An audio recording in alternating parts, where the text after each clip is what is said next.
पावन मंत्र के साथ मैं अपनी बात को आरंभ करना चाहता हूँ। माँ गायत्री का ये पावन मंत्र, ये पवित्र मंत्र भारतीय चिंतन, भारतीय वैदिक और ज्ञान परंपरा का एक ऐसा अनूठा और अद्वितीय मंत्र है जिसके अंदर वो संभावना सुरक्षित है कि यदि इसके सूत्र, संकेत, आदर्श और परंपराएं एक व्यक्ति के जीवन में पूरी तरह से समाहित हो पाते हैं तो उस व्यक्ति के जीवन का, उस व्यक्ति की चेतना का रूपांतरण हुए बिना रहता नहीं है। ये जो मनुष्य का जीवन है ये हम लोगों को एक सौभाग्य के रूप में भी मिलता है और एक संभावना के रूप में भी मिलता है। It's a blessing but also an opportunity.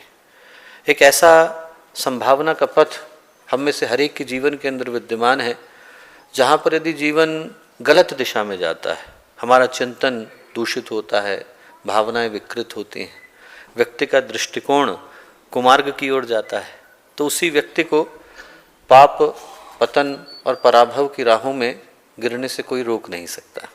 व्यक्ति वही रहता है, उसकी आकृति वही रहती है, उसकी संरचना वही रहती है, सिर्फ उसकी चेतना और प्रकृति दूषित हो जाते हैं। और ऐसे में जीवन भ्रम, भूल और भटकावे के अलावा व्यक्ति को कुछ दे करके जाता नहीं। और हमारे जीवन के अंदर एक संभावना वो भी है जहाँ पर यदि मनुष्य की चेतना परिमार्जित होती है, व्यक्तित्व प्रकाशित होता है, भावनाएं उदार होती हैं, तो उसी मनुष्य के जीवन में वो संभावना जागृत होती है कि हम इंसान के शरीर के अंदर भगवान के दर्शन कर पाने की स्थिति में होते हैं। एक ही व्यक्ति के अंदर संभावना यह है कि यदि वो गिर जाता है तो उंगलीमाल कहलाता है और उठ जाता है तो वही बुद्ध बन जाता है। नर से नारायण बनाने की, मानव से माधव बनाने की, पशु से परमात्मा बनाने की संभावना गायत्री के इस पावन मंत्र के अंदर विद्यमान है। हम लोग सोच करके देखें कि जो मनुष्य का जीवन हम लोगों को मिला है जिसमें पूरा पैकेज समाहित है, ये शरीर, ये योनि, ये चिंतन, ये पुरुषार्थ की संभावना, ये कर्म की संभावना, ये ज्ञान की संभावना, ये भक्ति की संभावना, ये संगीत की, साहित्य की, कला की संभावना, इन सारी संभावनाओं को, इन सारी पॉसिबिलिटीज़ को लेकर के जो इंसान आया, यदि हम लोग ध्यान से सोचें और इस पर विचार करें तो इस बात को महसूस कर सकते हैं कि भगवान ने इंसान को कुछ ज़्यादा परिश्रम, प्लानिंग, मेहनत, अभिप्राय के साथ बनाया है। यूँ बनाने को तो भगवान ने 84 लाख और योनियाँ भी बनाई हैं, पर ऐसा लगता है कि इंसान को कुछ विशेष ध्यान दे करके बनाया है। यदि हम कहना चाहें तो ये कह सकते हैं कि इंसान जो है वो भगवान का फेवरेट चाइल्ड है। माता पिता की बहुत सारी संतानें होती और उनमें से एक संतान को माता पिता इस दृष्टि से देखते हैं कि यदि कल को हम बड़े हो गए, कार्य कर पाने की स्थिति में नहीं रहे तो उस समय हमारी जिम्मेवारियों को ये व्यक्ति संभाल लेगा। इसके अंदर हम अपने उत्तरदायित्व के भाव को देखते हैं। अनेकों संतानों में एक संतान को माता पिता इस दृष्टि से देखते हैं। यदि हम लोग ये माने कि वो ईश्वर जिसने पूरी दुनिया को बनाया, परम पिता हम लोग कहते हैं, और ये संसार उसका कारोबार है, तो इस कारोबार में यदि कल को उनको लगे कि इस व्यवस्था को किसी को पकड़ाने की आवश्यकता है, उनकी जिम्मेवारियों को बांटने की आवश्यकता है, तो हम सोच के देखें कि इंसान के अलावा और इस काम को कौन कर सकता है। कल को प्रकृति प्रदूषित हो जाए, पूरा पर्यावरण दूषित हो जाए और वहाँ पर वृक्षारोपण की आवश्यकता पड़े, यज्ञ की आवश्यकता पड़े, तो उसे कौन कर सकता है? मक्खी कर लेगी, मच्छर कर लेगा। आप सोच के बताइए, इतने सारे प्राणियों में ढूंढ के बताइए कि इंसान के अलावा ये संभावना किसके पास है कि वो भगवान के कार्य में एक सशक्त सहयोगी के रूप में उभर सकता है। कल को भगवान ये कहें कि देखो महामाया से कि जमाना हो गया, मुझको ये धरती बनाते बनाते थक गया हूँ, कैजुअल लीव लेना चाहता हूँ, और भगवान यदि अपना कार्य हैंडओवर करना चाहें तो किसको देंगे? ऐसा कौन सा प्राणी है जो भगवान के कार्यों को उसी तरह से कर पाने की क्षमता रखता है? यदि हम लोग वेदों की, शास्त्रों की और परंपराओं की गहन बातों पर न जाएं, कॉमन सेंस लगा करके देखें तो इतना सहजता के साथ अनुभव कर सकते हैं कि जब भी भगवान को लगा कि उनका ये जो संसार है वो बहुत फैल गया है और उनको अपने एक प्रतिनिधि के रूप में किसी को वहाँ प्रतिष्ठित करने की आवश्यकता है, तो उनने इंसान को बनाया। हम लोग यहाँ पर बैठे हैं तो भगवान के राजदूत के रूप में, भगवान के प्रतिनिधि के रूप में बैठे हैं। We are the ambassadors of divinity. हम लोग यदि भारत को देखें तो भारत को अमेरिका में जाने की आवश्यकता नहीं होती। जो भारत का राजदूत होता है, भारत की जो एम्बेसी होती है, वो भारत का प्रतिनिधित्व वहाँ पर करती है। वैसे ही ईश्वर का प्रतिनिधित्व, दिव्यता का प्रतिनिधित्व, महानता का प्रतिनिधित्व, डिविनिटी का प्रतिनिधित्व इस धरती पर यदि कोई करता है तो इंसान करता है।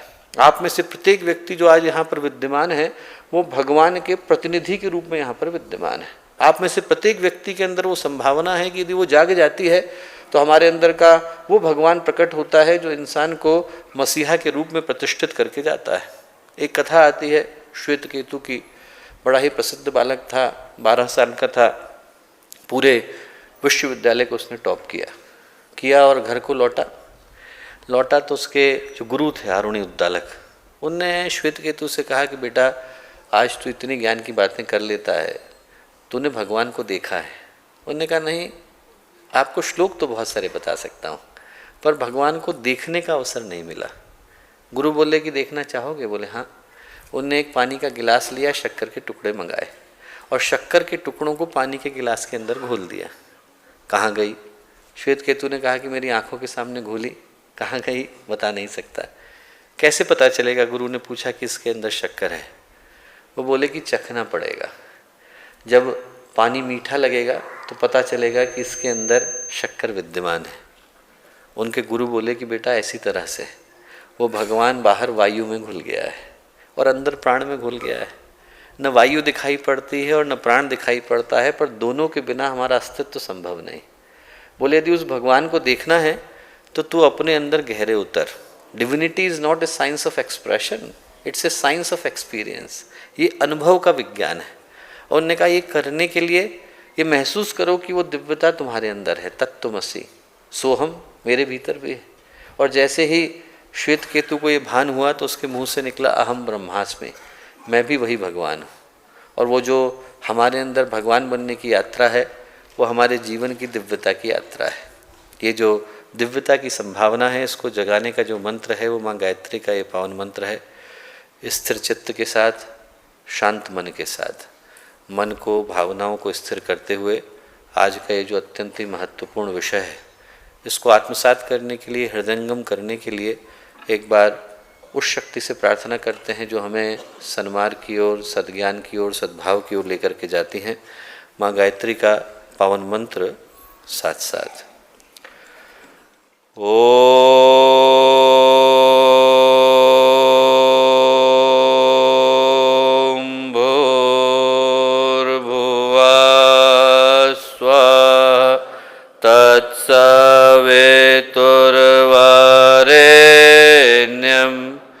भर्गो देवस्य धीमहि धियो यो नः प्रचोदयात्।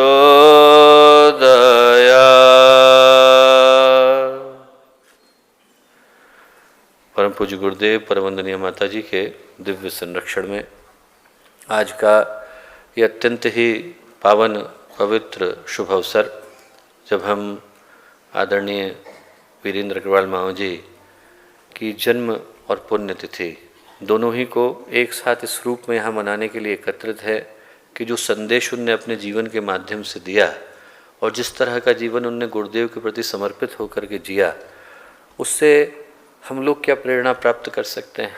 और उस सिद्धांत के रूप में आज के इस महत्वपूर्ण चिंतन को लेकर के आप लोगों के मध्य में इस बिरला ऑडिटोरियम के अंदर उपस्थित हैं।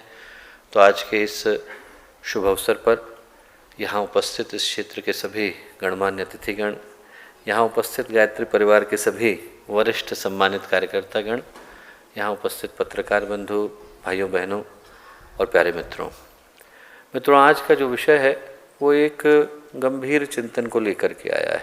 यहाँ से हम लोगों को सही पूछें तो समाधान को लेकर के जाने की आवश्यकता नहीं है। यहाँ से हमें हमारे जीवन के लिए संकल्प को लेकर के जाने की आवश्यकता है। ये जो आज की प्रेजेंटेशन का उद्देश्य है वो हर व्यक्ति की चेतना के अंदर विद्यमान उस दिव्यता को झकझोरना है, जो यदि जाग जाती है, यदि वो लौ प्रज्वलित हो जाती है तो फिर एक दीपक को मशाल बनते और मशाल को दावानल बनते वक्त लगता नहीं है। और उस ज्योति को जलाने के लिए आज का ये प्रेजेंटेशन आप लोगों के मध्य में आया है। सही पूछें तो एक बड़े ही अलौकिक भाव को लेकर के आया है। ये याद दिलाने के लिए आया है कि जो मनुष्य का जीवन है वो हम लोगों को बड़े गंभीर उद्देश्य के साथ मिलता है। गुरुदेव ने प्रज्ञा पुराण में एक बड़ी प्यारी कथा लिखी है। कथा लिखी है कि एक राज्य था उसकी परंपरा बड़ी विचित्र थी। परंपरा ये थी कि वहाँ पर जैसे ही कोई राजा बनता था तो जितने राज्य के निवासी थे, मंत्रीगण थे, वो उस व्यक्ति के लिए सारे सुख ऐश्वर्य के साधनों को जुटा दिया करते थे। जो वो चाहता वो उसको प्राप्त हो जाया करता था। पर जैसे ही 5 वर्ष होते, जैसे ही उसके 5वें वर्ष की घड़ी आई और रात के 12 बजे, वैसे ही वो क्या करते थे कि उसको उठाकर सीधे ले जाकर के एक वीरान द्वीप में छोड़ देते थे। जिस व्यक्ति ने 5 वर्ष तक सारे सुख के साधनों को भोगा, अब उस व्यक्ति को कोई पूछने वाला नहीं। भूखा प्यासा बेहाल वो अपने शरीर को, अपने प्राणों को त्याग दिया करता था। एक व्यक्ति राजा बना। बनते से ही उसके मन में संकल्प आया कि इस जगह को तो बाद में देखूंगा, उस जगह की पहले सोचता हूँ जहाँ पर 5 साल के बाद जाना है। वहाँ गया, वहाँ जाकर के उसने उस शहर को बनाना शुरू किया। ब्रिज को बनाया, रोड्स को बनाया, स्कूल्स बनाए, हॉस्पिटल्स बनाए। और 5 साल के बाद जब जाने का समय आया तो वो जो स्थान था वो इस स्थान से भी ज़्यादा बेहतर था। ये मनुष्य के जीवन की कहानी है। आज के सुख और भोगों की प्राप्ति में हम उस कल को भूल जाते हैं जहाँ पर इस जीवन को, इस जन्म को जीने के बाद इंसान को जाना है। यदि उस स्थान की तैयारी व्यक्ति आज की तारीख से करता है तो उसके जीवन में अपने आप वरदान की शुरुआत हो जाती है। हम ध्यान से सोचें कि मनुष्य का जीवन है, हम लोग को न जाने कितने कष्ट कठिनाइयों के बाद मिला है। हमारे शास्त्र कहते हैं कि 84 लाख योनियों में भटकने के बाद ये मनुष्य का जीवन मिलता है। ये सुर दुर्लभ सदग्रंथ नहीं गावा, बड़े भाग मनुज तन पावा। ऐसा तुलसीदास जी कहते हैं कि बड़े भाग्य से ये मनुष्य का जीवन जीवात्मा को नसीब हो पाता है, जो देवताओं के लिए भी दुर्लभ है। यदि हम लोग धर्म की भाषा को न मानते हो, कर्म पर हमारा भरोसा न हो, अध्यात्म की आस्थाओं पर हमें कोई भी विश्वास न हो, भरोसा न हो, विज्ञान की भाषा को हम जानते हो, तो भी आज जिस स्थान पर हम लोग आकर के खड़े हुए हैं वो कौन सा एक दिन की यात्रा का परिणाम है? इतनी 4.6 खरब वर्ष की यात्रा का परिणाम है। कभी हम लोग यूनिसेलुलर हुआ करते थे, फिर मल्टी सेलुलर बने, फिर उसके बाद फिश बने, फिश के बाद फिर एम्फीबियन बने, एम्फीबियन के बाद रेप्टाइल बने, रेप्टाइल के बाद एप बने, एप बनने के बाद एक दिन कॉग्निटिव इवोल्यूशन हुआ, इमोटिव इवोल्यूशन हुआ, और न जाने कौन कौन से इवोल्यूशंस के बाद आज जाकर इस स्थान पर हम लोग उपस्थित हैं। तो जो हम लोगों की यात्रा है, चाहे वो शंकर की दृष्टि से देखें, आइंस्टाइन की, कबीर की दृष्टि से देखें या पतंजलि की, आज जिस स्थान पर हम आकर के खड़े हैं वो एक दिन की प्रतीक्षा का परिणाम नहीं है, वो न जाने कितने जन्मों की श्रृंखला का परिणाम है। कहते हैं कि भगवान बुद्ध के मन में जब संकल्प आया कि उनको बुद्धत्व को प्राप्त करना है, उस दिन से उनको 40 जन्म लेने पड़े। उस दिन से, उस दिन के बाद 40 जन्म लेने पड़े, तब जाकर उनकी बुद्धत्व की जो भावना थी वो सफल हो पाई। इंसान न जाने कितनी यात्राओं से गुजरता है और गुजरने के बाद उसको ये मनुष्य के जीवन को प्राप्त करने का सुयोग और सौभाग्य मिल पाता है। दुर्भाग्य है कि जब मिल जाता है तो व्यक्ति उसको जिस तरह से बिना किसी व्यवस्था के, बिना किसी रणनीति के, बिना किसी तरतीब के गुजार देता है, वो गुजारता देखकर कभी कभी पश्चाताप भी होता है, पीड़ा भी होती है, आश्चर्य भी होता है कि यदि व्यक्ति को गंवाना ही था तो व्यक्ति इतना तड़पा क्यों था, इसके लिए इतना प्रतीक्षा क्यों करी थी, इसके लिए व्यक्ति ने इतनी प्रार्थना क्यों करी थी। ये जो मनुष्य का जीवन है वो व्यक्ति को मिलता हीरे की तरह से है, पर व्यक्ति उसे कंकड़ की तरह से उठा करके फेंक देता है। एक कथा लिखी है गुरुदेव ने, बोध कथा प्रज्ञा पुराण में, कि एक गांव था, गांव में नदी बहती थी, नदी के किनारे अनेकों पत्थर थे और उन पत्थरों में से एक पत्थर पारस का था। सिद्ध संत ने बताया कि इसमें से ढूंढ लेना। अब उसको लगा कि वो पत्थर मेरे पास होना चाहिए, पर कैसे ले, सारे पत्थर तो दिखने में एक जैसे हैं। तो उसने नियम बनाया, सुबह सुबह निकलूँगा, बाएं हाथ में लोहे का बुरादा लूँगा, दाएं हाथ से पत्थर उठाऊँगा, बुरादे में छुलाऊँगा, सोना बन गया तो ठीक, नहीं तो उस पत्थर को उठाकर पानी के अंदर फेंकूँगा ताकि दोबारा उसी पत्थर को न उठाना पड़े। एक दिन तो नियम ठीक चला, एक हफ्ता भी ठीक चला, एक हफ्ता, एक महीना, और फिर जैसा जीवन में होता है कि जैसे कोई चीज़ शुरू होती है तो थोड़े दिन के बाद आदत में बदल जाती है।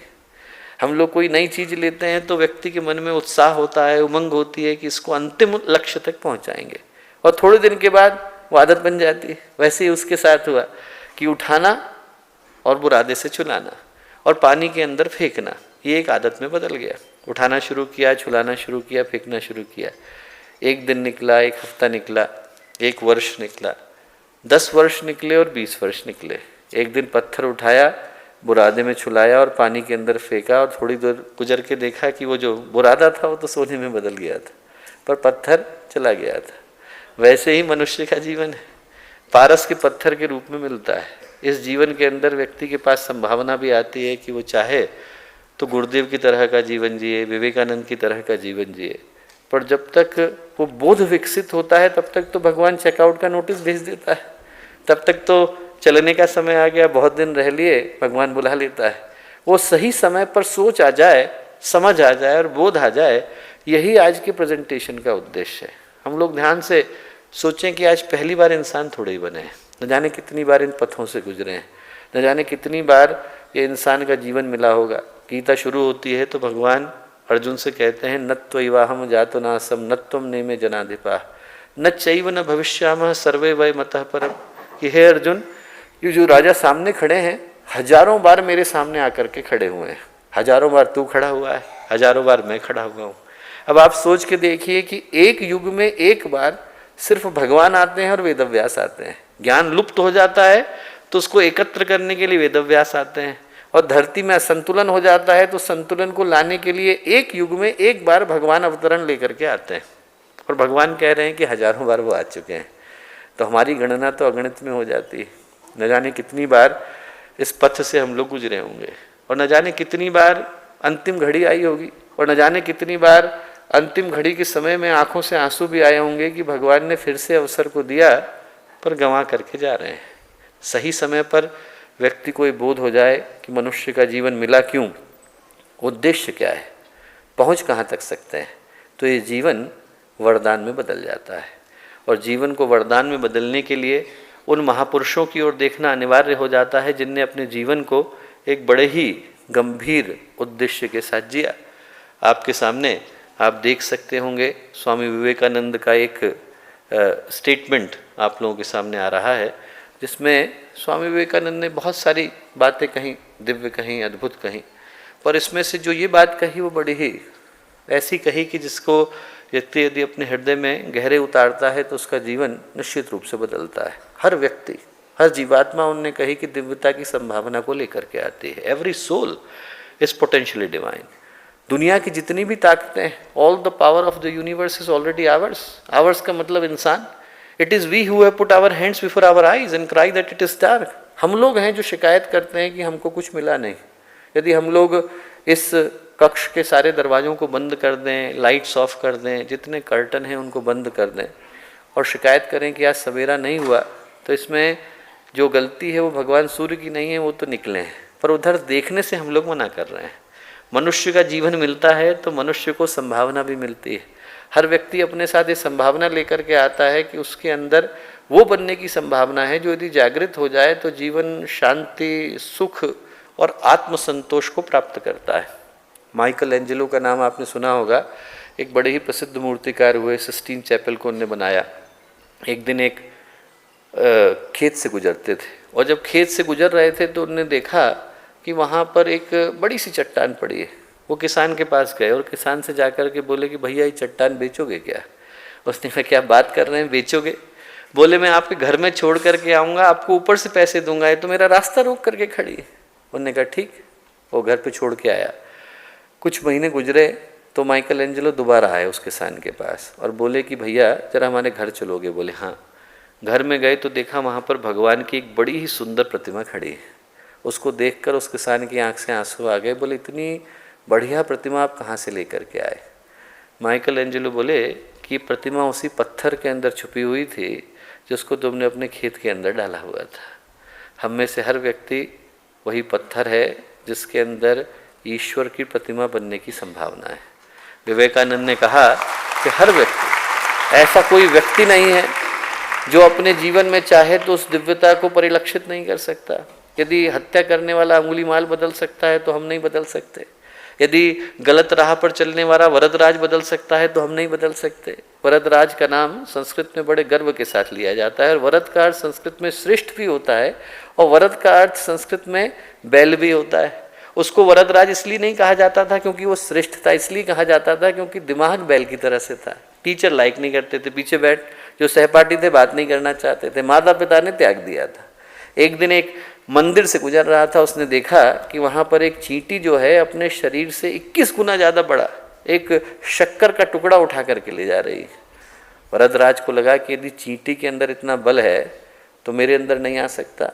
वापस लौटे और उनने अपने अध्ययन को इस उच्च कोटि का बनाया कि आज यदि आप संस्कृत के व्याकरण को पढ़ते हैं तो बिना वरदराज के संस्कृत व्याकरण को पढ़े वह अधूरा माना जाता है। हम में से प्रत्येक के अंदर वो संभावना विद्यमान है, हर व्यक्ति के अंदर ये संभावना विद्यमान है कि यदि हम लोग गहरे उतरें, यहाँ से संकल्प को लेकर के जाएं कि भगवान ने अवसर तो दे ही दिया है, अब इसको सौभाग्य में बदलना हमारी जिम्मेवारी है। We have been gifted a possibility, but how we can turn that into a divine possibility, that's our duty. हम लोग यहाँ से निकलें तो ये सोच करके निकलें कि आज यदि हम लोग यहाँ पर उपस्थित हैं तो इसमें एक बात तो सत्य है कि हम में से हर एक के अंदर वो ईश्वर बनने का बीज विद्यमान है। जब गीता में भगवान अपना विराट रूप दिखाते हैं तो गीताकार के मुंह से निकलता है दिवि सूर्य सहस्रस्य, कि जब भगवान प्रकट हुए तो उनके प्रकट होने के साथ इतना प्रकाश फैला जितना सहस्रों सूर्य के एक साथ उदित हो जाने पर फैलता है। और आप सोचिए कि उतने प्रकाश के अंश को लेकर के हम लोग धरती पर आए, कितनी संभावना है हमारे भीतर। हर व्यक्ति के अंदर ये संभावना है कि यदि वो चाहे तो अपने जीवन को एक नई ऊंचाई की ओर लेकर के जा सकता है। जैसा आप पाएं कि यही जो जीवन की यात्रा है, इसको विवेकानंद बोलते हैं कि कहीं जिंदगी में कोई चीज़ असंभव नहीं है, जो भी है वो संभव है, सिर्फ व्यक्ति को अपने अंदर भरोसे को पैदा करने की आवश्यकता है। हर व्यक्ति के अंदर ये संभावना है कि यदि वो चाहे तो अपने अंदर के उस इंसान को जगा सकता है, उस संभावना को जगा सकता है जहाँ पर इंसान का जीवन दिव्यता की ओर, महानता की ओर बढ़ता चला जाता है। और उस संभावना को हर व्यक्ति अपने भीतर लेकर के आया है। और इसी बात को ये जो सेइंग है वो कहती है, ये जो यात्रा है जीवन की वो बी से लेकर डी तक की यात्रा है। बी का मतलब है बर्थ और डी का मतलब है डेथ, जन्म और मृत्यु। न जन्म व्यक्ति के हाथ में है और न मृत्यु व्यक्ति के हाथ में है, पर जो बीच में छूट गया है सी, वो हम में से प्रत्येक के हाथ में है। सी का मतलब है चॉइस। हमारे हाथ में हमेशा से चॉइस है कि हम अपने जीवन में सही कर्म कर सकते हैं, सही निर्णय ले सकते हैं। एक संत की कथा आती है कि एक संत थे और वो जो संत थे वो एक बार जल के अंदर एक बिच्छू को बचाने की कोशिश कर रहे थे। और जब उनने बिच्छू को बचाने की कोशिश करी तो जितनी बार कोशिश करते उतनी बार बिच्छू उनको डंक मार देता था। तो एक व्यक्ति वहाँ से गुजर रहा था, गुजरते हुए उसने संत से कहा कि भैया क्यों परेशान हो रहे हैं आप, इस बिच्छू का काम ही डसना है, इस बिच्छू का काम ही काटना है, इसका तो धर्म है, इसका तो नेचर है कि ये काटेगा। तो संत बोले इसका नेचर काटना हो सकता है पर मेरा नेचर बचाना है, मैं अपने नेचर को कर रहा हूँ।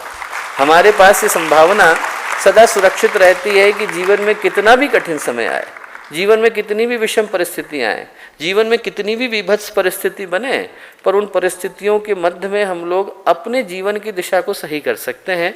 और यही पूज्य गुरुदेव ने कहा कि यदि हर व्यक्ति उस सही दिशा का पालन करता है, यदि हर व्यक्ति के जीवन में वो सकारात्मकता आती है, यदि हर व्यक्ति के जीवन में वो दिव्यता आती है, तो फिर किसी और स्वर्ग को ढूंढने की आवश्यकता नहीं। मनुष्य में देवत्व का उदय होता है और धरती पर स्वर्ग का अवतरण होता है। और जिस देवता की कल्पना पूज्य गुरुदेव ने दी वो बड़ी आसान दी। उन्होंने कहा देवता बनने के लिए व्यक्ति को और कुछ करने की आवश्यकता नहीं, सिर्फ उसको अपने अंदर देने की भावना को विकसित करने की आवश्यकता है। संत तुकाराम की कथा आती है। संत तुकाराम थे, छोटी सी झोपड़ी में रहते थे।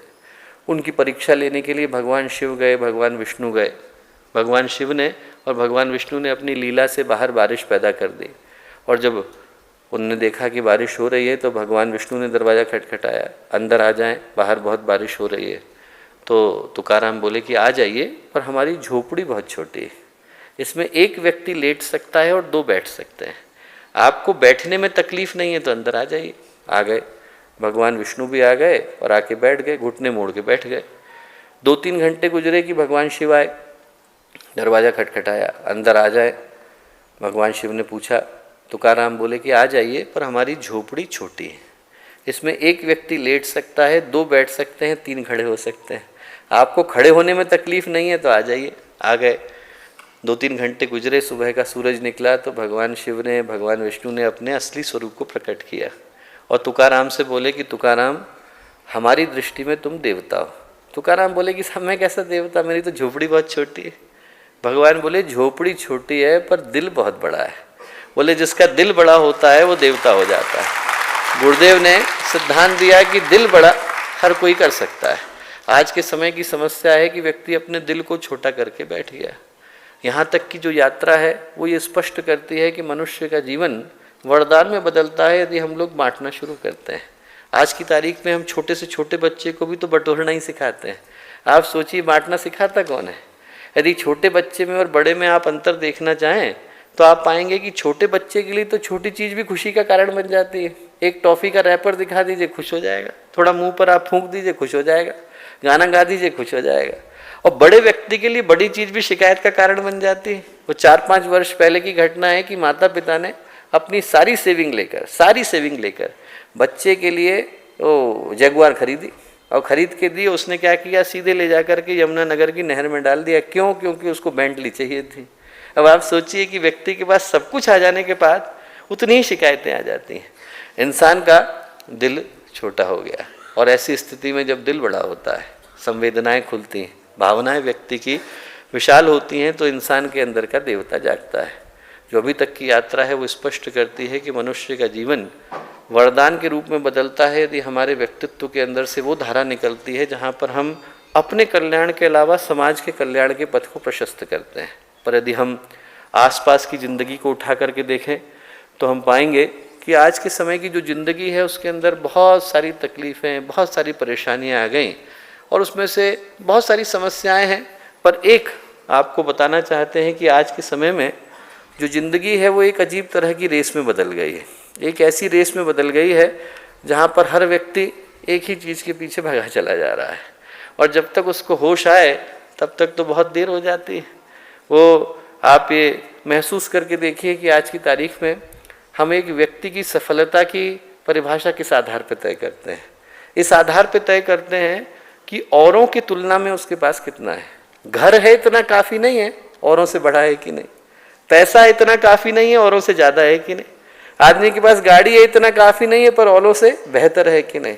और व्यक्ति को महसूस भी नहीं होता कि वो कब जिंदगी की इस रेस का हिस्सा बन गया है। घर से बाहर व्यक्ति निकला है, पड़ोसी ने नया घर बनवा लिया, उसको अपना घर छोटा लगने लग जाता है। आदमी कहीं पर सफ़र कर रहा है, दूसरे के पास नया फ़ोन है, उसको अपना फ़ोन पुराना लगने लग जाता है। दूसरे का प्रमोशन हो गया तो हमें हमारी जॉब खराब लगने लग जाती है। इंसान महसूस भी नहीं कर पाता कि कब हमारी ज़िंदगी इस विन और लूज़ गेम का हिस्सा बन गई है। दूसरे को मिला तो हम ये नहीं सोचते हैं कि वो किसी की ज़िंदगी में सौभाग्य को लेकर के आया। दूसरे को मिला तो व्यक्ति उसे अपनी हार की तरह से स्वीकार करता है। दूसरे का सुख व्यक्ति के लिए दुख बन गया है और इसीलिए आज की तारीख में व्यक्ति अपने सुख से इतना सुखी नहीं है जितना दूसरे के दुख से सुखी है। हमें मिले न मिले पर दूसरे को बिल्कुल नहीं मिलना चाहिए। तो ये जो स्थिति है उसके कारण आप जरा सोच के देखिए कि एक छोटा सा जो कागज़ का टुकड़ा है वो व्यक्तियों की ज़िंदगी को रूल करता नजर आता है। हिंदी में हम लोग 2 शब्दों का प्रयोग करते हैं, एक को बोलते हैं जायदाद और एक को बोलते हैं विरासत। जो रुपया है, पैसा है, गहने हैं, ये ज़मीन है, ये सब जायदाद के अंदर आते हैं और ये आज तक किसी के हुए नहीं। जिस ज़मीन के ऊपर मैं खड़ा हुआ हूँ इसी पर न जाने कितने लोगों ने दावा किया, न जाने असुर से लेकर अंग्रेज कौन कौन आए और सबने कहा कि उनकी ज़मीन है, उनमें से कोई लेके नहीं गया। वो जो दुर्योधन था जिसने भगवान कृष्ण को ये कहा कि सूच्यग्रम नहीं वदास्यामि विना युद्धेन कैशव, सुई की नोक के बराबर ज़मीन भी आपको बिना लड़े नहीं दूंगा। वो सुई की नोक के बराबर ज़मीन को अपना समझने वाला दुर्योधन चला गया, पर ज़मीन तो वहीं की वहीं है, वो तो उनके साथ गई नहीं। ज़मीन वहीं रह जाती है, पैसा वहीं रह जाता है। जो पैसा आज हमारा है वो कल किसी और का हो जाता है। 100 रुपये का नोट हम अपना समझते हैं, थोड़ी देर में रिक्शे वाले का हो जाता है, फिर टांगे वाले का हो जाता है, फिर पान वाले का हो जाता है। व्यक्ति सिर्फ उसके ऊपर अपनी मिल्कियत को झाड़ता रहता है, पर वो संपदा देखते देखते किसी और की हो जाती है। और जो व्यक्ति के साथ टिकता है उसका नाम है संस्कार और विरासत। पर एक छोटा सा कागज़ का टुकड़ा भी व्यक्ति के जीवन को पूरी तरह से प्रभावित करता नजर आता है और इसके कारण जो ज़िंदगी बदल गई है वो एक बड़े ही अनफेयर गेम में बदल गई है।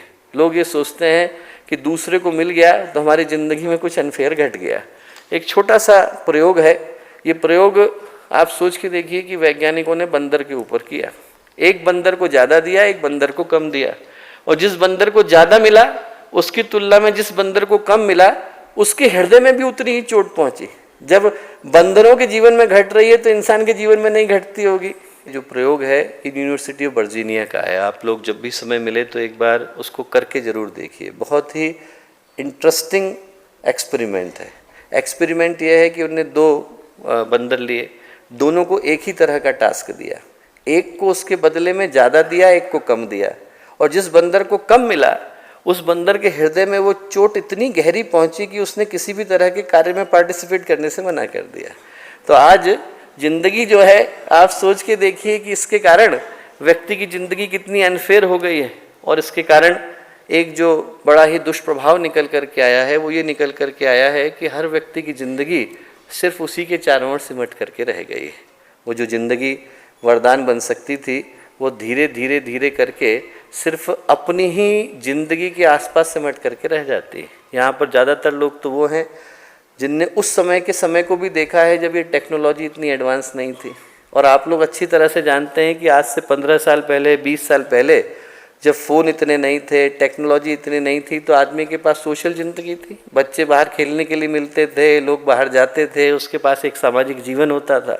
और आज की तारीख में जब हर चीज़ फ़ोन के अंदर सिमट गई है, उसकी रिलेशनशिप वहीं है, उसका पैसा वहीं है, उसकी बैंकिंग वहीं हो रही है, उसकी शॉपिंग वहीं हो रही है, तो हर व्यक्ति की ज़िंदगी उसी फ़ोन के अंदर सिमट करके रह गई है। जो इंसान से इंसान का संबंध था वो हमारी आंखों के सामने देखते देखते धीरे धीरे जा रहा है। आपको आश्चर्य होगा ये जानकर कि आज से 4 वर्ष पहले, 5 वर्ष पहले एक इंग्लैंड की यूनिवर्सिटी है, ब्रुनेल यूनिवर्सिटी, उनने एक कोर्स चलाया, और कोर्स का क्या नाम रखा, how to talk to normal people. सामान्य व्यक्ति से कैसे बात करें, क्योंकि हर व्यक्ति तो चैटिंग कर रहा है। और आपको ये जानकर के आश्चर्य होगा कि 32 लोगों ने तब भी अप्लाई किया, क्योंकि व्यक्ति धीरे धीरे इंसान से इंसान के संबंध को भूलता जा रहा है। और क्या घट रहा है, और ये घट रहा है दोस्तों कि इस टेक्नोलॉजी के एडवांसमेंट के कारण व्यक्ति के अंदर अटेंशन का जो स्पैन है वो धीरे धीरे जा रहा है। एक व्यक्ति की जो एकाग्रता है, एक व्यक्ति की किसी इन्फॉर्मेशन को प्रोसेस करने की जो संभावना है वो धीरे धीरे हमारी आंखों के सामने जा रही है। आप एक प्रयोग को उठा करके देखें, आज से 40 साल पहले कैम्ब्रिज यूनिवर्सिटी ने किया। एक बड़ा ग्रुप है, और बड़े ग्रुप में उन्होंने देखना चाहा कि इस पूरे ग्रुप का अटेंशन लेवल कितना होगा। तो आप यदि अच्छे से आपको खाना मिला हो, अच्छे से व्यक्ति रेस्ट करके आया हो, तो हर व्यक्ति का अटेंशन लेवल तो अलग अलग होगा, पर on an average it was 22 minutes. जो एक औसत हम निकालें तो 22 मिनट का था। इसीलिए जो पहले के सीरियल चला करते थे, एपिसोड चलते थे, वो 22 मिनट के चलते थे, 8 मिनट के विज्ञापन आते थे। अभी उनने दोबारा से उस प्रयोग को रिपीट करके देखा, और आपको ये जान करके आश्चर्य होगा कि आज के समय में जब टेक्नोलॉजी इतनी ज़्यादा बढ़ गई है तो जो अटेंशन लेवल है वो घट करके कितना आ गया है, 18 सेकंड। 18 सेकंड के अंदर व्यक्ति का अटेंशन लेवल चला जाता है। आदमी एक जगह पर स्थिर नहीं रह पाता। थोड़े 4-5 वर्ष पहले भारत के रक्षा सचिव थे, उनसे बात हो रही थी। उनसे हमने पूछा कि चाइना और पाकिस्तान में कौन भारत का सबसे बड़ा दुश्मन है। उन्होंने कहा दोनों में से कोई नहीं है भाई साहब, सबसे बड़ा दुश्मन तो फ़ोन है। बोले पहले होता था कि आज से 25-30 साल पहले व्यक्ति वहाँ पर सीमा पर पोस्ट है, और घर में कोई समस्या होती थी तो कौन चिट्ठी लिखेगा, थोड़ी थोड़ी छोटी छोटी बात के लिए कोई चिट्ठी नहीं लिखता था। उन प्रॉब्लम्स को लोग अपने स्तर पर सुलझा लिया करते थे। बोले अब सुबह से लेकर शाम तक 10 मैसेज आ जाते हैं, और उसमें व्यक्ति कर कुछ नहीं सकता है, तो उसके हृदय में सिर्फ वेदना के अलावा और कुछ आता नहीं। तो आप सोच के देखिए कि जैसे जैसे टेक्नोलॉजी बढ़ी, और टेक्नोलॉजी के बढ़ने को हम बुरा नहीं कहते, उसको हम जिस तरह से हैंडल कर रहे हैं उसके ऊपर प्रश्न निकल करके आता है कि पहला, ये व्यक्तियों को और उनके संबंधों को एक एक करके अपने में समेटता चला जा रहा है। दूसरा, व्यक्ति का अटेंशन लेवल गिरता चला जा रहा है। और तीसरा, जो व्यक्ति का धैर्य है, जो पेशेंस है, वो भी टेक्नोलॉजी के एडवांसमेंट के कारण धीरे धीरे गिर रहा है। आप सोच के देखिए कि आज से 30 साल पहले पत्र लिखा व्यक्ति ने, वो पहुंचेगा और उस पत्र का उत्तर आएगा। आदमी बड़े धैर्य के साथ प्रतीक्षा करता था। आज के समय में उसने एक मैसेज किया, उस पर डबल टिक भी हो गया है, थोड़ी देर में ब्लू भी हो गया है, और उसके बाद फिर आदमी के अंदर एंग्जाइटी शुरू हो जाती है कि सामने वाला उत्तर क्यों नहीं दे रहा है, और उतनी देर में आदमी परेशान होना शुरू हो जाता है। हम लोग यहाँ पर हंस सकते हैं, पर आप सोचिए कि फ्लोरिडा में एक लड़की ने अपने पति को इसलिए मार दिया क्योंकि वो फेसबुक पर उसकी पिक्चर को लाइक करने में 2 मिनट से लेट हो गया था। इंसान के पास क्या है, पेशेंस जा रहा है। जो रोड रेज हो रहे हैं वो किस लिए हो रहे हैं, व्यक्ति एक चीज़ पर धैर्य क्यों नहीं कर पा रहा है? आप सोच के देखिए कि आज की तारीख में हम लोग जब अपोलो 11 गया और नील आर्मस्ट्रॉन्ग गए तो पूरे उनकी यात्रा के 6 ही फोटो एग्जिस्ट करते हैं। आज की तारीख में लोग टॉयलेट जाते हैं तो 250 फोटो खींच के आ जाते हैं। इंसान की जो जिंदगी है वो एक अजीब से स्यूडो वर्ल्ड में चली गई है, जहाँ पर हम लोग शायद अकेली ऐसी जनरेशन है who is busy documenting doing nothing. ऐसा नहीं है कि हमने कोई नोबेल प्राइज़ खोज लिया, हमने कोई बड़ा काम कर लिया। खाना खा रहे हैं आदमी फेसबुक पर स्टेटस अपडेट कर रहा है, बात कर रहा है आदमी फेसबुक पर स्टेटस अपडेट कर रहा है। जिंदगी उन चीज़ों को करने में चली जा रही है जहाँ पर परिणाम कुछ निकल करके आता नहीं। तो एक जो दुर्भाग्य हुआ वो ये हुआ कि इसके कारण व्यक्ति और अकेला हुआ। जो दूसरा दुर्भाग्य हुआ कि व्यक्ति का अटेंशन लेवल घटा। और तीसरे को आप जो है स्क्रीन के ऊपर देख सकते हैं कि जो इसके कारण एक बड़ी ही दुर्भाग्यपूर्ण संभावना निकल करके आई, वो ये कि जो इंसान और इंसान के मध्य के संबंध थे उसका मूल्य चला गया। हम लोग देखें तो जो इंसान की कीमत है, एक बड़ी अच्छी पुस्तक है जिसको आप पढ़ करके देखिएगा, होमो सेपियंस, और उसका जो मूल जिस्ट है वो यही है। मूल जिस्ट है कि हम लोग अकेले नहीं थे। हम लोगों के अलावा जो 4 और होमिनोइड आए, निएंडरथल मानव आया, क्रो-मैग्नन आया, और लोगों को ये लगता है कि वो जो निएंडरथल मैन थे, जो क्रो-मैग्नन थे, उनके पास बुद्धि नहीं थी। ऐसा नहीं है। They were more robust, they were more aggressive and they had significantly high cognitive evolution. हमसे ज़्यादा उनके पास बुद्धि थी। इसके बावजूद दे डिड नॉट सर्वाइव। क्यों नहीं सर्वाइव किया? Because we are the only human species which can cooperate. हम लोग अकेले हैं जो एक दूसरे के साथ मिल करके संबंध बना सकते हैं, ह्यूमैनिटी क्रिएट कर सकते हैं, समूह बना सकते हैं, हम लोग संस्कृति को जन्म दे सकते हैं। That is the strength that we have. और आज की तारीख में क्या हो रहा है कि धीरे धीरे करके जो लोगों के प्रति का संबंध है वो घटता चला जा रहा है। People were created to be loved. लोग इसलिए थे कि हम एक दूसरे को प्यार कर सकें, आपका कष्ट मेरा हो, मैं अपने सुख को आपके साथ बांट सकूं, and things were created to be used. जो चीजें थी वो इसलिए थी कि हम उनको यूज कर सकें।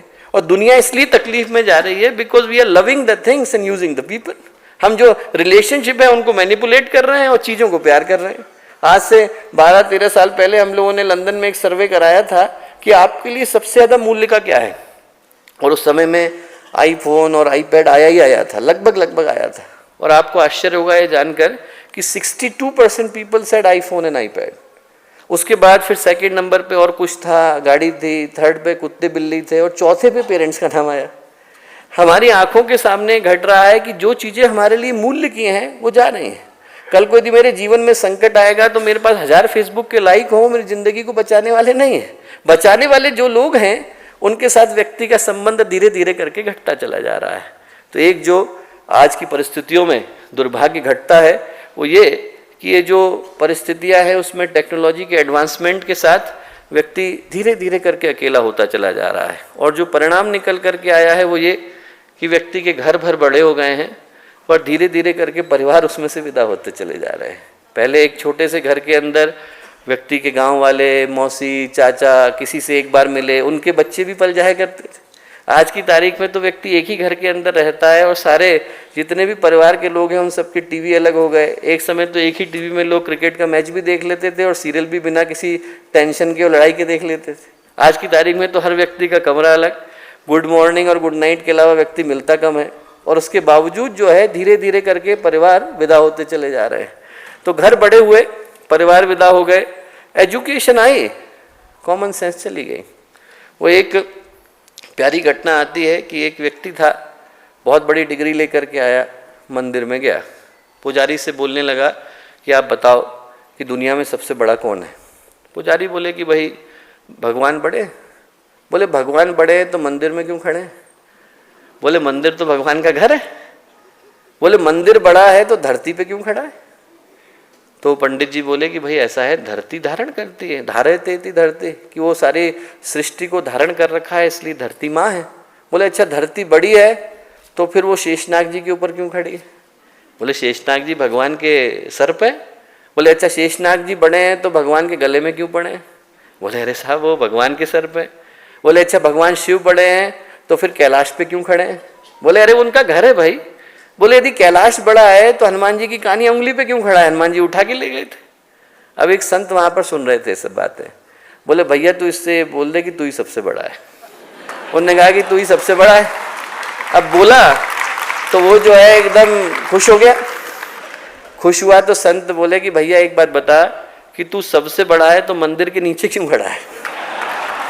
आर्ग्यूमेंट तो किसी भी दृष्टि से आता है। व्यक्ति क्या है, एजुकेशन को लेकर के बैठा है पर कॉमन सेंस चली गई है।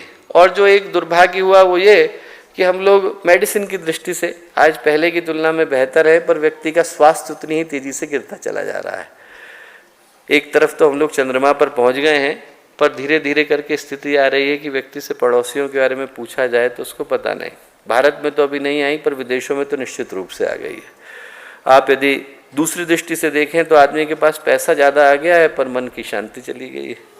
एक प्रसिद्ध कथा आती है, एक राजा थे और अलेक्जेंडर द ग्रेट, उनने आधी दुनिया जीत ली और जीतने के बाद उनके गुरु ने कहा कि भारत जाओ तो योगी को लेकर के आना। तो गए वो दंडी स्वामी के बाद, जो बाद में ग्रीस में जाकर डायोजनीस कहलाए। तो उन्होंने दंडी स्वामी से कहा कि भैया आप चलिए हमारे साथ, हमारे गुरु ने कहा है कि योगी को लेके आना। उन्होंने कहा वो तो ठीक है, एक बात बताओ आप हो कौन। बोले मैं अलेक्जेंडर द ग्रेट हूँ। बोले ग्रेट क्यों हो। बोले मैंने आधी दुनिया जीत ली है। बोले फिर क्या करोगे। पूरी दुनिया जीतूंगा। पूरी जीत लोगे तो क्या करोगे। बहुत बड़ा महल बनाऊंगा और नौकर चाकर रखूंगा और हीरे जवाहरात रखूंगा। सब कर लोगे तो क्या करोगे। दंडी स्वामी ने पूछा। बोले कैसा सवाल है, आराम करूंगा।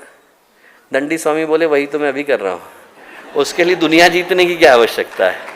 व्यक्ति जो है यदि मन की शांति ढूंढना चाहे तो उसी क्षण में प्राप्त कर सकता है। यदि संतोष मिल गया तो व्यक्ति जहाँ है वहीं पर अपने जीवन में शांति को प्राप्त करता है। और एक तरफ हम लोगों के पास नॉलेज पहले की तुलना में ज़्यादा है दोस्तों, पर धीरे धीरे करके विजडम जा रही है। और जो दुर्भाग्य है वो ये कि जनसंख्या तो बढ़ गई है पर कहीं मानवता चली गई है। आज की जो स्थिति है वो यही, घर बड़े हैं, पैसा ज़्यादा है, पर मन की शांति उसी अनुपात में जा रही है। जितनी तेज़ी से लोगों के बटुए भारी हो रहे हैं उतनी ही तेज़ी से आदमी का दिल गरीब होता चला जा रहा है। आदमी बाहर की दृष्टि से पैसों को लेकर के बैठा है पर अंदर की दृष्टि से दरिद्रगी को लेकर के बैठा है। और इसके कारण जो ज़िंदगी बनती है वो ये कि व्यक्ति को पता ही नहीं चलता कि कब वो अंतिम ठोकर आकर के लग गई है और व्यक्ति कहाँ जा कर के समा गया है। वो एक कथा गोरकी ने लिखी है, बड़ी प्यारी कथा लिखी है कि एक व्यक्ति था, वो साइबेरिया के पास रहता था। उसे किसी ने कहा कि साइबेरिया के इस गांव में ज़मीन मुफ्त में दे रहे हैं। उसे लगा कि हमारे पास भी होनी चाहिए, मुफ्त की ज़मीन कौन नहीं लेना चाहेगा। गया वो गांव के प्रधान से बोला आप लोग मुफ्त में ज़मीन दे रहे हैं। बोले बिल्कुल, क्या करना पड़ेगा। कुछ नहीं, सुबह का सूरज उगेगा, हम आपको 4 झंडियाँ देंगे, आप लेकर के भागना। जितना उत्तर में भाग जाओ उतना भागना, पहली झंडी गाड़ना, पूर्व में दूसरी गाड़ना, पश्चिम में तीसरी गाड़ना, दक्षिण की चिंता मत करो, हम लोग खड़े, जितना नाप लिया वो आपका है। उसने कहा अच्छा। बोले हाँ। फिर आज तक किसी को मिली क्यों नहीं। बोले अरे कल सुबह दौड़ो तो पता चलेगा। सुबह का सूरज उगा, 4 झंडियाँ उनने पकड़ाई। अब झंडियाँ पकड़ाई तो उसने भागना शुरू किया। जितना भागा उतना लालच बढ़ा कि अरे यहाँ से लेकर के वो दोसा तक की सारी ज़मीन तो मेरी है, मुझे ही लेनी है। यहाँ से चला जाऊँ किधर की तरफ, सारी मुझे ही नापनी है। तो उसे लगा अब एक ही दिन भाग रहा हूँ तो खाना लेके क्यों भाग रहा हूँ, टिफिन फेंक दिया। एक ही दिन भागना है तो पानी लेके क्यों भाग रहा हूँ, पानी फेंक दिया। एक ही दिन भाग रहा हूँ तो कपड़े पहन के क्यों भाग रहा हूँ, कपड़े उतार दिए, ज़्यादा दूर पहुँच जाऊँगा। 2 बजे याद आया झंडी गाड़नी थी गाड़ी। पूरब में गया दूसरी गाड़ी, पश्चिम में गया तीसरी गाड़ी। गोरकी ने लिखा है सूरज डूब रहा था, खाना खाया नहीं था, पानी पिया नहीं था, साइबेरिया की ठंड में बिना कपड़ों के भगा चला जा रहा था, प्राण जा रहे थे। उधर से सूरज डूबा और इधर ये अंतिम रेखा से 6 फीट पहले आकर के बेहोश हो गया। होश आया तो देखा पूरा गांव इकट्ठा है, ताली बजा रहा है, भैया तुम तो बहुत दूर आ गए। बोले बाकी के लोग इतने लालच में पड़े हैं कि आज तक लौटे नहीं, ये झंडियाँ ही गाड़ रहे। तो उसने कहा इस ज़मीन का आप क्या करोगे, मैं इतनी दूर तक आ गया तो क्या पता डिस्काउंट मिल जाए। उसको लगा कि मैं 6 फीट पास तक आ गया हूँ तो क्या पता मुझे ये ज़मीन मुफ्त में दे दें। उन्होंने गांव के प्रधान से पूछा कि इस ज़मीन का आप क्या करोगे। गांव का प्रधान बोला कि तुम्हारे मरने की प्रतीक्षा कर रहे हैं। बोले इसमें तुम्हारी कब्र खोदेंगे, इसमें तुमको गाड़ेंगे। बोले इतनी ही ज़मीन तुम अपने साथ लेकर के जाते हो। इंसान ज़िंदगी भर भागता है पर दुनिया की ऐसी कोई दौड़ नहीं जो व्यक्ति को चिता के भी पार ले जाती हो। इंसान ज़िंदगी भर इन्हीं चीज़ों के लिए रोता है पर दुनिया का ऐसा कोई बैंक अकाउंट नहीं जो व्यक्ति यहाँ खोले और स्वर्ग में या नरक में जाकर के इनकैश कर ले, छूट यहीं जाता है।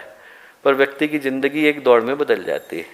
तो यदि हम उस दृष्टि से देखें तो जो मनुष्य का जीवन मिला था, जिसको गुरुदेव ने कहा मनुष्य में देवत्व का उदय, धरती पर स्वर्ग का अवतरण, उस दृष्टि से देखें जहाँ पर हमारे अंदर विवेकानंद बनने की, गुरुदेव बनने की संभावना है, उस दृष्टि से देखें जहाँ पर हम में से हर व्यक्ति कनगढ़ पत्थर है और जरा सी छेनी हथौड़ा निकलता है तो उसके अंदर से प्रतिमा निकल करके आती है। उस दृष्टि से देखें जहाँ पर व्यक्ति के अंदर बांस बना हुआ है पर बांसुरी बनने की संभावना है, उस दृष्टि से देखें तो हम में से प्रत्येक व्यक्ति अपने जीवन को वरदान में बदल सकता है, पर वो अभिशाप में बदल जाता है क्योंकि वातावरण का प्रवाह गलत दिशा में चला गया।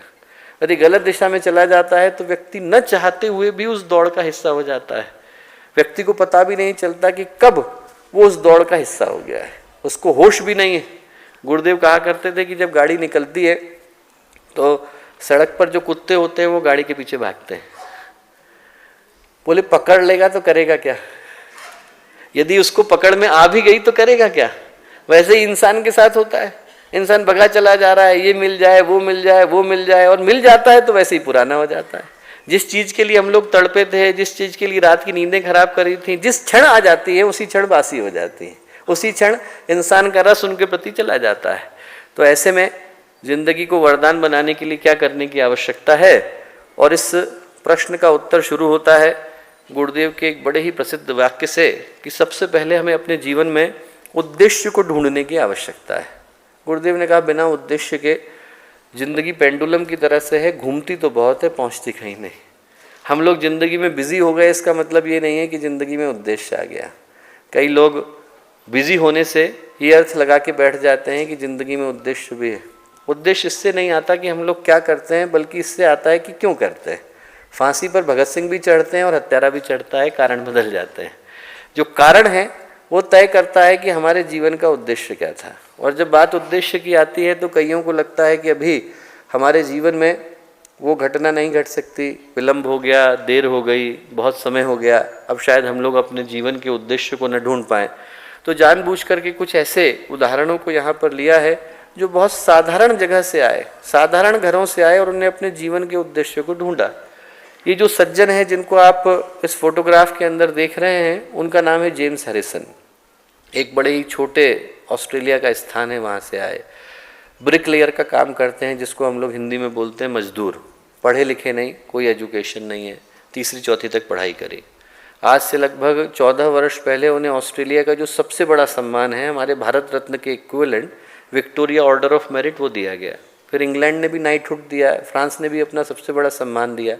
क्या कारण था? कहानी बड़ी प्यारी थी। 13 साल के थे, साइकिल पे आ रहे थे, एक ट्रक ने आके टक्कर मार दी। खून के जो वो था उसके अंदर पड़े हुए थे। लोग उसे उठा करके ले गए, हॉस्पिटल में एडमिट किया। 14 लोगों ने रक्त दिया, तब जा कर के जीवन बचा। तो जैसे ही वो हॉस्पिटल से बाहर आए तो जेम्स हैरिसन ने कहा कि जैसे ही मैं 18 साल का होऊंगा, जो कि लीगल एज है किसी व्यक्ति के लिए ब्लड डोनेट करने के लिए, पहला काम क्या करूंगा? ब्लड दूंगा। 18 साल के हुए, जन्मदिन की पार्टी मनाई, हॉस्पिटल को गए। और यदि कोई ब्लड डोनेट करता है तो क्या होता है, लोग चेक करते हैं कि आपके खून को किसी और को दिया जा सकता है कि नहीं। उनने चेक किया कि सेफ़ है कि नहीं, और जैसे ही चेक किया तो उनने पाया कि उसके ब्लड के अंदर एक बड़ा ही अद्भुत प्रोटीन है। ऐसा प्रोटीन है कि यदि उनका ब्लड उन बच्चों को चढ़ाया जाए जिनके माता पिता का ब्लड ग्रुप अलग है, तो ऐसे बच्चों का जीवन बचाया जा सकता है। मेडिकली हम लोग बोलते हैं रीसस इनकॉम्पेटिबिलिटी। डॉक्टर साहब बैठे हैं, वो जानते हैं इस बात को। तो ऐसे बच्चों का जीवन बचाया जा सकता है। तो उस एक व्यक्ति ने 18 वर्ष की उम्र से लेकर 71 वर्ष तक जब ये फ़ोटो खींचा गया, उस एक व्यक्ति ने कितना ब्लड दिया? 1200 यूनिट। और उस एक व्यक्ति के कारण कितने बच्चों का जीवन बदला? 20 लाख। 34 देशों में खून गया। 81 साल की उम्र में उस व्यक्ति को रोका गया, क्योंकि वो अंतिम उम्र थी जब एक व्यक्ति ब्लड डोनेट कर सकता था। और तब तक वो कितना दे चुके थे? 1371 यूनिट। 32 लाख लोगों के जीवन को बदल चुके थे। हमारा जो पर्पज़ है वो बड़ा नहीं, सही होने की आवश्यकता है।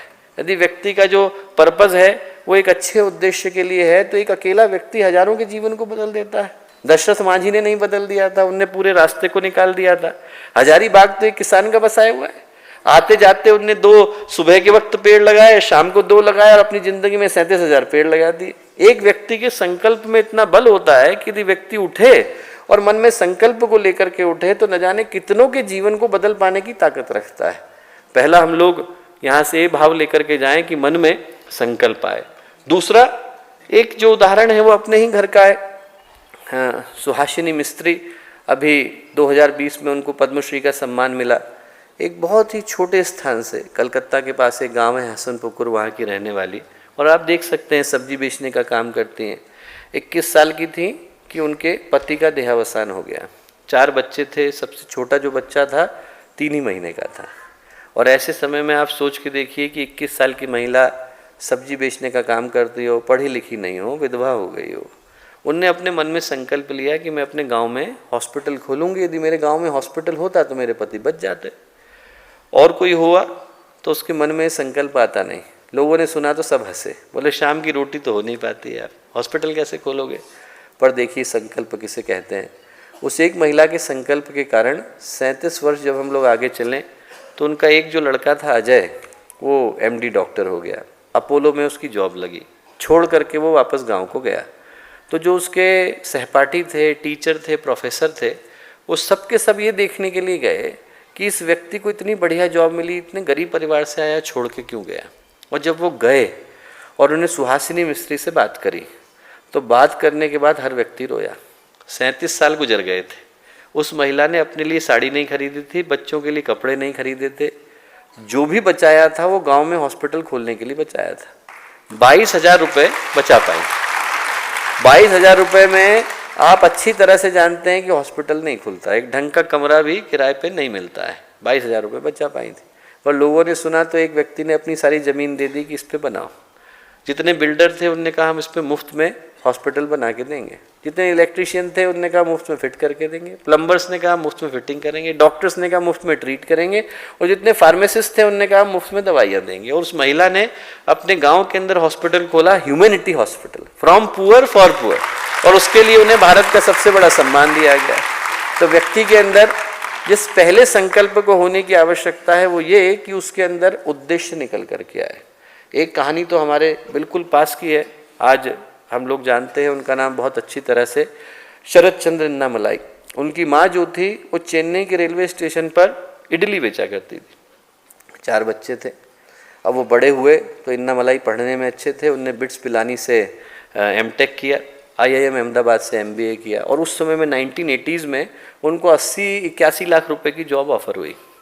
लोगों ने कहा कि साहब इनका जीवन तो बदल गया। उनने कहा मैं नहीं जाऊँगा। लोगों ने कहा क्या बात कर रहे हैं, ज़्यादा पढ़ लिख करके दिमाग ख़राब हो गया है, क्या काम करेंगे आप। बोले कि साहब मैं अपने यहाँ पर बिज़नेस चलाऊँगा। क्या चलाएँगे, बोले मैं इडली बेचूँगा। लोगों ने कहा ये तो बिल्कुल ही, अपने इतनी बढ़िया जॉब मिल रही है और कहाँ ले जा रहे हैं। अब उस घटना को हम आगे बढ़ाएं। 20 साल के बाद क्या हुआ कि साउथ के अंदर जितने भी फूड मार्ट हैं, और जब हम लोग एयरपोर्ट्स पर जाते हैं, उन सारे के सारे फूड मार्ट को बनाने का श्रेय उस अकेले व्यक्ति को जाता है। फाइनेंशियल टाइम्स ने इंटरव्यू लिया। इंटरव्यू लेते समय में रिपोर्टर ने पूछा कि देखिए आज तो सारी दुनिया तारीफ़ करती है, जब आपने निर्णय लिया होगा तो हर कोई हंसा होगा, क्यों लिया। तो अन्नामलाई बोले कि 3 कारण हैं। पहला तो ये कि मैं ये प्रूव करना चाहता था कि आप कुछ भी करो पर यदि श्रद्धा के साथ करते हो तो बिज़नेस सफल होता है। मेरी माँ ने मुझको इडली बेच करके बड़ा किया, ये उनके लिए श्रद्धांजलि थी। आप इडली बेचो तो बिज़नेस नहीं है, फरारी बेचो तो बिज़नेस है। उन्होंने कहा ऐसा नहीं, सारे काम समान हैं यदि हम लोग श्रद्धा के साथ करते हैं। दूसरा, उन्होंने कहा मैं पिलानी के पास था, एक दिन नहाने के लिए गया, एक छोटी सी नदी थी, तैरने के लिए कूदा तो मैं डूबने लग गया, भंवर आ गया। बोले मेरा दोस्त मुझे बचाने के लिए कूदा और मुझे बचाते हुए उसके प्राण चले गए। बोले this body is mine but I borrowed from him. शरीर मेरा है पर मैंने उससे उधार ले रखा है। बोले इससे मैं कोई गलत काम नहीं कर सकता। तीसरा, अन्नामलाई बोले कि ऐसा है भारत में अनएम्प्लॉयमेंट की स्थिति है कि PhD कर ले तब भी व्यक्ति को ठिकाना नहीं होता कि ढंग की जॉब मिलेगी कि नहीं। 10वीं 12वीं वालों की कौन सोचेगा। तो ही मेड ए रूल। उनने रूल ये बनाया कि उनकी कंपनी में उनने सिर्फ 10वीं और 12वीं पास वालों को रखा और उनको ट्रेन किया। तो वो एक अकेले व्यक्ति ने 11,000 लोगों के लिए एम्प्लॉयमेंट का जरिया खोज दिया। हम सोच के देखें कि यदि हमारे हृदय में संकल्प आता है और हम यहाँ से किसी अच्छे भाव को लेकर के जाते हैं और आज से 20 साल बाद हमारे जीवन में कुछ ऐसी घटना घटती है तो हम कितने लोगों के जीवन को बदल पाने की स्थिति में होंगे। दूसरा, जो संकल्प के साथ हमें जिस चीज़ की आवश्यकता है वो है कॉन्फिडेंस की। व्यक्ति के अंदर इस विश्वास को होने की आवश्यकता है कि इस काम को हम लोग कर सकते हैं। आप सोचिए कि जब सुहासिनी मिस्त्री ने संकल्प को लिया होगा तो क्या वो संकल्प उनको कमजोर नहीं लगा होगा, लोगों ने हंसे नहीं होंगे, लोगों ने कहा नहीं होगा कि कैसे पूरा होगा। 37 वर्ष तक यदि किसी एक चीज ने उस चीज को पूरा करने का बल दिया तो उस संकल्प के अलावा कुछ नहीं है। एक कथा आती है, बड़ी प्यारी कथा आती है कि एक शेरनी थी, गर्भवती थी, शिकार करने के लिए जा रही थी। इतनी देर में कहीं से शिकारी आया, उसने तीर चलाया तो जा करके शेरनी के लगा, प्राण छूटे। उसने मरने से पहले अपने बच्चे को जन्म दे दिया और बच्चे की न माता न पिता। तो भटक रहा था तो वहाँ से हिरणों का एक झुंड जा रहा था, और जो हिरणों का झुंड जा रहा था उनको उसके ऊपर दया आ गई तो उनने अपने झुंड में शामिल कर लिया। अब वो शेर भूल गया कि मैं शेर हूँ, क्या सोचने लगा, मैं हिरण हूँ। बाकी के हिरण करते वैसा वो करता। एक दिन बड़ा वाला शेर आया और जोर से दहाड़ा, जैसे ही दहाड़ा तो सारे हिरण भागे, उनको देख के शेर भी भागा। शेर ने कहा भाई हिरण भाग रहे हो तो ठीक है, शेर क्यों भाग रहा है। उन्होंने शेर को कहा कि भैया तुम कहाँ जा रहे हो। बोले साहब माफ़ कर दीजिए मैं हिरण हूँ। बोले अरे भैया हिरण नहीं तो शेर है। बोले नहीं नहीं मैं हिरण हूँ। वो पकड़ के ले गया पानी के पास, झाँक के देख तुझमें मुझमें कोई अंतर है क्या। और जैसे ही उसने झाँका तो उसके अंदर का शेर वापस आ गया, दहाड़ आ गई। शेर को ये याद दिलाने के लिए कि वो शेर है, एक और शेर की जरूरत होती है। हमें याद दिलाने के लिए कि हमारे अंदर भगवान छिपा हुआ है, हमें गुरुदेव की आवश्यकता होती है, विवेकानंद की होती है। वो लोग आते हैं तो यही याद दिला के जाते हैं कि हमारे अंदर वो संभावना सुरक्षित है। तो पहला व्यक्ति याद रखे कि हम में से हर व्यक्ति यहाँ से उठे तो मन में एक अच्छा संकल्प लेकर के उठे, आत्मविश्वास को लेकर के उठे। उससे बढ़कर के पूंजी इस धरती पर कुछ नहीं है। आप सोचिए कि आप चल रहे हैं और साथ में पुलिस की टुकड़ी चल रही हो तो मन में निश्चिंतता आ जाती है। अंधेरी राह पर व्यक्ति जा रहा हो और कहीं दूर से उसको बिजली और थोड़ा बल्ब चमकता दिख जाए तो इतने में आदमी के मन में विश्वास आ जाता है। और एक छोटे से बच्चे के हाथ में तो मम्मी पापा की उंगली आ जाती है तो विश्वास आ जाता है। और यदि हमारे हाथ में भगवान की उंगली है तो डरना कैसा। इंसान के मन में इतना विश्वास तो होना चाहिए कि यदि हम लोग चल रहे हैं तो हम लोग किसी के सहारे को लेकर चल रहे हैं। और जिसको अपने ऊपर भरोसा है उसी के ऊपर विश्व भरोसा करता है। जिसको अपने ऊपर ही भरोसा नहीं है उसके ऊपर दुनिया कहाँ से भरोसा करेगी। आप यदि डॉक्टर के पास गए और उस डॉक्टर को अपने ऑपरेशन के ऊपर भरोसा नहीं है तो उसकी ऑपरेशन टेबल पे कौन लेटने वाला है, कोई लेटने वाला नहीं। आप ड्राइवर के पास गए और ड्राइवर को अपनी ड्राइविंग पे भरोसा नहीं है तो उसकी ड्राइविंग में गाड़ी में कौन चढ़ने वाला है। व्यक्ति उसी के ऊपर भरोसा करता है जिसके अपने ऊपर भरोसा होता है। तो यदि हमने संकल्प लिया तो व्यक्ति के हृदय में विश्वास होना चाहिए कि इस संकल्प के ऊपर हमारा भरोसा पूरा है। और फिर जिस चीज़ की आवश्यकता होती है वो गुरुदेव ने कहा मानवता।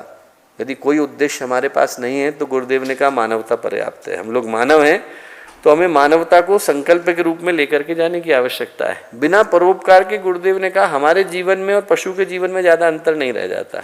कम से कम उसका चमड़ा तो किसी काम आएगा, हमारा तो किसी काम नहीं आया। वो एक कहानी आती है, आप लोग देख सकते हैं, उधर रंतिदेव की, बड़े प्रसिद्ध राजा हुए और उनके राज्य में अकाल पड़ा। तो लोगों ने कहा कि साहब आप जो है यदि स्वयं यहाँ पर अन्न और जल को त्यागेंगे तो इस जगह पर बारिश होएगी। उन्होंने कहा ठीक है, यदि प्रजा का कल्याण होता है तो मैं स्वयं इस व्रत को रखने के लिए तैयार हूँ। और आप कल्पना करके देखिए, जब फ्रांस की महारानी थी मेरी एंटोना, तो क्या हुआ कि वहाँ पर अकाल पड़ा तो वहाँ के जो जितने नागरिक थे वो उनके पास शिकायत करने के लिए गए। बोले कि साहब उनके पास जो है खाने के लिए ब्रेड नहीं है। तो बोले if they don't have bread why don't they eat cake. Bread नहीं है तो केक क्यों नहीं खाते हैं। वहाँ की रानी तो ऐसी थी और हमारे राजा ऐसे थे रंतिदेव, जिनने कहा कि ठीक है यदि मेरे व्रत रखने से प्रजा का कल्याण होता है तो कोई दिक्कत की बात नहीं, मैं रखने को तैयार हूँ। 48 दिन का उनने व्रत रखा। बारिश हुई, बारिश की बूंदें गिरनी शुरू हुई तो 4 रोटी और 1 गिलास पानी लेकर के बैठे। और जब लेकर के बैठे तो क्या हुआ, एक व्यक्ति कहीं से आ गया, भूखा हूँ साहब, पहली रोटी उसको दे दी। शमशान का रखवाला आ गया, मैंने भी खाना नहीं खाया है, दूसरी उसको दे दी। उनने कहा मेरे 4 कुत्ते हैं, उनने भी नहीं खाया है। उनने बाकी की 2 रोटियों के 4 टुकड़े करे, एक कुत्ते को दे दिया। सोचा पानी पी लेंगे। पानी पीने को हुए इतनी देर में एक और व्यक्ति आ गया, पानी दे दीजिए। चलो कोई बात नहीं, पानी दे दिया। चाहते तो मना कर सकते थे। 48 दिन के बाद भोजन कर रहे थे। व्यक्ति 48 घंटे के लिए भूखा नहीं रह पाता है। और उनने कहा कि नहीं, यदि मैं इस समय में यहाँ पर उपस्थित हूँ और मेरी उपस्थिति से इनका कल्याण होता है। उनने दिया। वो जो व्यक्ति था वो इंद्र बन के प्रकट हुआ और उसने कहा कि आपके पुण्य इतने हो गए हैं कि आप सशरीर स्वर्ग जा सकते हैं। तो उनने कहा कि स्वर्ग में क्या है। तो 1.5 पेज तक इंद्र ने स्वर्ग की सुविधाएं बताई। उनने कहा वो सब तो ठीक है। रंतिदेव ने इंद्र से पूछा, उन्होंने कहा वो सब तो ठीक है, वहाँ पर दुखियों के दुख को दूर करने की व्यवस्था है। उन्होंने कहा साहब ऐसा कुछ नहीं हुआ, ऐसा कोई प्रोविज़न नहीं रखा गया है। बोले आप वहाँ पर ऐश्वर्य भोग सकते हैं, जिस दिन ऐश्वर्य भोग लेंगे उस दिन धरती पर आपको आना पड़ेगा। तो रंतिदेव बोले न तो हम कामे राज्यम न भोग्यम न पुनर्भवम, काम ये दुख तप्ता नाम प्राणे नाम आर्तनाशनम। न तो मुझे स्वर्ग की कामना है, न पुनर्जन्म की कामना है, और न भोग की कामना है। सिर्फ एक ही कामना है। क्या कामना है? जब तक दुख से पीड़ित लोग इस धरती पर विद्यमान हैं, आप मुझे उठा करके मत ले जाना, मैं यहीं रहूँगा, इसी धरती को स्वर्ग बनाऊँगा। ये जो भाव है वो मानवता का है। इसी भाव ने आत्मवत् सर्वभूतेषु के भाव को दिया। हम यहाँ से यही संकल्प लेकर के जाएं कि मन में मानवता का भाव हो। और अंतिम एक छोटी सी कहानी आपके सामने है। जो लड़का बाईं तरफ है, पैदा हुआ तो देख नहीं सकता था, दोनों आँख में कैटरैक्ट था। माता पिता दोनों सिर्फ 21 साल के थे। दोनों ने कहा कि हमें जितना देखना है हमने देख लिया, एक आँख से गुजारा कर लेंगे। दोनों ने अपनी एक एक लाइव आई उसको दे दी ताकि बच्चा अपनी ज़िंदगी को बना सके। ये मानवता आपको इंसान के अंदर देखने को मिलती है। कहीं दूर में भूकंप आ जाता है तो लोग अपने घर की सारी चीज़ें खोल देते हैं, हमारा सामान ले जाओ, हमारा अनाज ले जाओ। उन लोगों के लिए खोल देते हैं जिनको वो ज़िंदगी में कभी देखने वाले भी नहीं। कभी कहीं आएगा, केरल में भूकंप आएगा, आदमी अपने घर से सामान भेजता है, उसको ये भी नहीं पता कि जिसके लिए मैं भेज रहा हूँ उससे कल मिलने वाला हूँ कि नहीं। पर ये जो मानवता की कीमत है वो इंसान के पास सबसे बड़ी है। और जो दूसरा उदाहरण उसके बगल में है वो ये दो नेत्रहीन व्यक्ति बहुत देर से कोशिश कर रहे थे कि नल खुल जाए, खुल नहीं रहा था। इतनी देर में एक बंदर ऊपर था, उसको लगा कि अरे इनको तकलीफ हो रही है, नीचे उतरा, उसने उनके लिए नल खोल दिया। यदि बंदर के हृदय में आ सकता है तो हम तो इंसान हैं। इंसान इंसानियत के भाव को लेके जाए, मन में उद्देश्य को ले, मन में विश्वास को ले, मन में मानवता के भाव को ले, और अंत में जिस चीज़ की आवश्यकता है वो ये कि हम एक समर्पण के भाव को लेके जाएं। किसी चीज़ को करने के लिए आदमी को एक्सट्रीम डेडिकेशन की आवश्यकता होती है। ये जो लड़का आपके सामने चित्र में है, इसका नाम है टेरी फॉक्स। टेरी फॉक्स 18 साल का था, पूरे शरीर में कैंसर हो गया। इतना बुरी तरह से फैला कि यदि आप ध्यान से देखेंगे तो उसके दाएं पैर को काट कर वहाँ पर लोहे की छड़ लगानी पड़ी। और उसको डॉक्टरों ने कहा कि 6 महीने से ज़्यादा आप जियोगे नहीं, और कोई होता तो मरने की सोचता। टेरी फॉक्स ने कहा कि हो सकता है मैं चला जाऊं, पर न जाने कितने लोग हैं जिनके पास अपना इलाज कराने के लिए पैसे नहीं। उसने कहा मैं उनके लिए कुछ करना चाहता हूं। उसने कहा मैं एक पैर पर दौड़ूंगा, और यदि मैं 1 किलोमीटर पूरा कर लूं तो जिनका मन कुछ देने के लिए हो वो $100 दे दें। 1981 की घटना है। और वो एक पैर पर दौड़ा। कितना दौड़ा? 143 दिन नॉन स्टॉप दौड़ा। 5373 किलोमीटर दौड़ा। 5373 का मतलब है कि हम यहाँ से लेकर के कहाँ बैठे हैं? फिनलैंड के अंदर। पूरे कनाडा के एक एंड से लेकर दूसरे एंड को उसने नापा और बफेलो में जाकर के एंड किया। शरीर उसका रोड के ऊपर ही गया। और उस अकेले व्यक्ति ने $200 मिलियन इकट्ठे किए कैंसर की रिसर्च के लिए। जो पहली सबसे बड़ी डोनेशन निकल करके आई उस अकेले व्यक्ति के कारण आई। भगवान ने हमें तो ज़्यादा चीज़ें दे के भेजा है। हमें भगवान ने पैर भी दिए, हाथ भी दिए, बुद्धि भी दी, संभावनाएं भी दी। और इसके बाद एक छोटा सा वीडियो है।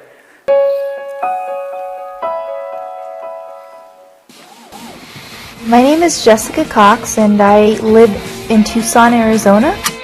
I'm a motivational speaker. I've traveled to 17 different countries.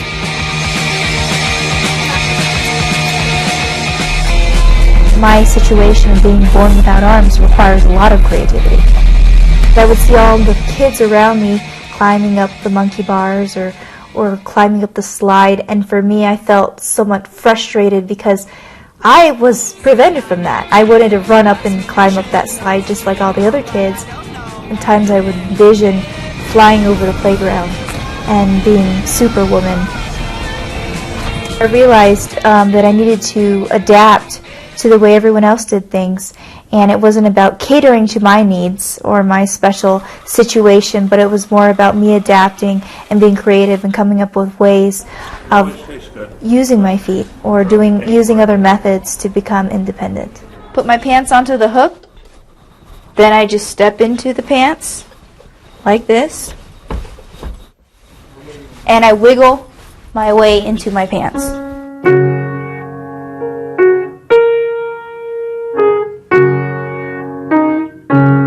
I've heard the saying a number of times that, life is 10% what happens to you, 90% of how you respond to it. So that's why I fell in love with psychology. Psychology fascinated me in that sense that it really did credit a lot to how we thought.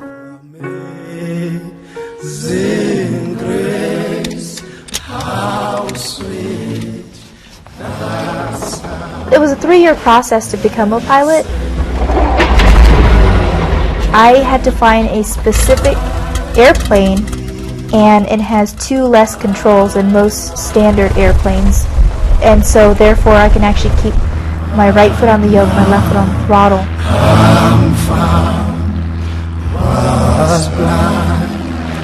The most incredible, most empowering experience I've ever had.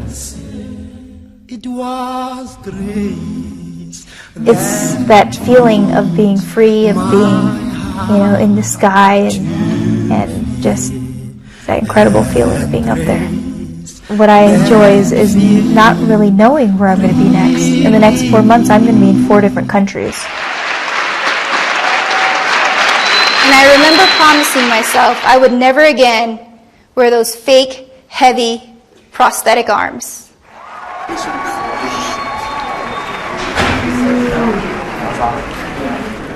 Here's our flight. We will go out to the different areas of Ethiopia, visit with the families of children with disabilities, and help them overcome their own difference as well, and bring that confidence that I had to develop over the years and help share that with them.